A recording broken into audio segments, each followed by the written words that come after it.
একবার মিথ্যা কথা বললে মুখটা 40 দিন অপবিত্র থাকে, ওই মুখের কোনো বরকত ফলে না। লাগবে বাবা? তো নবী হচ্ছে নূর, আল্লাহ নূরে নবী পয়দা, আর নবীর নূরে 18,000 মাকলুকাত 3.5 জাহান পয়দা। নবীর নূর, নবীর নূর যে সারা পৃথিবী সৃষ্টি। নূরকে যখন বাড়ি মারে, নূরকে কখনো লাগে? আলোর মধ্যে বাড়ি মারলে যেমন লাগে না, এরকম নবীকে 72টা বাড়ি মারছে, নবীকে লাগে নাই। নবীর যে গায়ের জুব্বটা ছিল 72টা খণ্ড হয়ে গেছিল, সেদিন থেকে আমার নবী প্রথম 72 তালের জুব্ব নবী গায়ে দিছিল। আর এই শালাই আমার হাদিস শিখাইতেছে আজকে যে খাড়া হায়া থেকে জিকির করা নাই। জিকির খাড়া হায়া থেকে করা আছে, বসে থেকে জিকির করা আছে, শুতে থেকে জিকির করা আছে, ফ্যান চালাতে জিকির করা আছে, কর্মের মধ্যে জিকির করা আছে, নামাজের মধ্যে জিকির করা আছে। নামাজে জিকির, জিকিরই নামাজ। চ্যালেঞ্জ করলাম আমি আনোয়ার সরকার, নামাজে জিকির। টাপলামি করে আমার সামনে গান গাবা না। কার সামনে কি বলতে হয়? কয়টা দলিল পড়ছো, কয়টা তাফসীর পড়ছো? আমি একবার, মায়েরা আমি আগে বলছি, শরীয়তটা হচ্ছে সমাজ। আস্তে নামাজ, রোজা, হজ, যাকাত, কালেমা 5 টাকা ধরে নামাজ শিখে বই কিনলে পাওয়া যায়, ওর মধ্যে ও সব আছে। শরীয়তটা সমাজ, হকিকত হক আদায় করো, তরিকত নবীর তরিকা ধরো। আর এলমে মারফত, এলমে তাসওয়াত, এলমে ওয়াহিদানিয়াত, এলমে মারফত, আল্লাহ আল্লাহ রাসূলকে বর্তমান বাঁচে থাকতে চিনো। যারা বাঁচে থাকতে না চিনলো, মেয়ে হোক আর পুরুষ হোক, এরাই হচ্ছে অন্ধ। আর অন্ধর জন্য বড় দোজকটা আল্লাহ বানিয়ে রাখছে, তাও হাবিয়া দোজক। আর আল্লাহর চিনার পরটাই এলেমে মারফত। মারফত শব্দ মা মানে নিজ, নিজ মানে চিনা এবং জানা। নিজেকে চিনে জানে প্রতিষ্ঠা করার নামে মারফত। যেমন খ্রিস্টান ধর্মে যাবেন, ওখানে বলছে সক্রেটিস, অর্থাৎ তুমি তোমাকে চিনো। হিন্দু ধর্মে যাবেন, ওখানে বলবে আত্মালং বৃদ্ধি, তুমি তোমাকে চিনো। ইসলাম ধর্মে আসবেন, মানারা ফানাফসাহু ফাকারা তারাব্বাহু, তুমি তোমাকে চিনো। তো তুমি তোমাকে চিনতে গেলে তোমাকে চিনা মানুষের কাছে যেতে হবে। তুমি মাদ্রাসায় পড়বা, মক্তবে পড়বা, মসজিদে পড়বা, বিশ্ববিদ্যালয় আজাহারিতে পড়বা, তুমি হাফেজ হইবা, কারি হইবা, আলেম হইবা, মুক্তি হইবা, মুহাদ্দিস হইবা, বড় বড় ডিগ্রিধারী মাওলানা হইবা, কিন্তু আল্লাহর ওলি হইতে পারবা না। স্কুল কলেজে পড়বা, ইউনিভার্সিটিতে পড়বা, বড় বড় কাস্টম অফিসার হবা, জজ হবা, ব্যারিস্টার হবা, কিন্তু আল্লাহর ওলি হইতে পারবা না। আল্লাহর ওলি হতে গেলে তোমাকে ওলির পথ তোমাকে গ্রহণ করতে হবে। সূরা কাফ 49 নম্বর আয়াতের মধ্যে বলছে, তোরা ওলির পথ ধরো।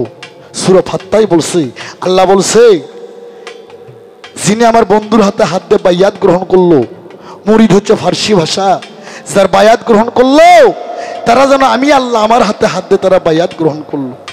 তাই তো দরবেশজি লালন শাহ বলছে, যিনি মুর্শিদ তিনি রাসূল, খোদাও সে হয়। এই কথা লালনে কয় না, কোরআনে কয়। আল্লাহ বলছে, যারা আমার বন্ধু বিশ্বনবী আহমদ মুস্তফা বিশ্বনবীকে দেখছে, আমি আল্লাহ আমাকে দেখার আর কোনো তার কি কি? এটা কোন জায়গায় গান গাইতে এলাম আমি?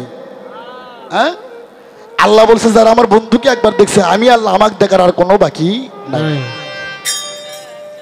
তাই বলি বাবা,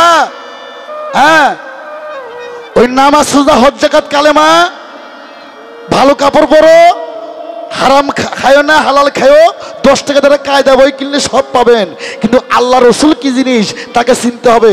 এই আস্তে, স্বপ্নে যদি কেউ নবীকে দেখে তার কি হয়? জীবনের গুনাহ মাপ। ওয়াজ শোনেননি কোনোদিন আপনারা? ক্যাসেটও শোনেননি? স্বপ্নে নবীকে দেখলে জীবনের গুনাহ মাপ হয় মেয়েরা, আর বাস্তবে দেখলে জান্নাত তার পায়ে এসে উঠে পড়ে। সেই নবী, সেই মহামানব। তাহলে সেটাই যদি হয়, আবু জেহেল, আবু জেহেল, আমার তো মুখ বালা না, আমি খালি গালাগালি করি। এই জন্য বাংলাদেশে আমলোক যারা, মূর্খ যারা, গন্ড মূর্খ যারা, বেদব যারা, এই বেদবেরা কয় আনোয়ার সরকার বালা না, আনোয়ার সরকার বালা না। তোরা বালালো তাই কো, আনোয়ার সরকার তো বালা হওয়া লাগবো না। তার কারণ যার মুখ খারাপ আর পাছা খারাপ না, ওই ঘন্টার মধ্যে ঘন্টা।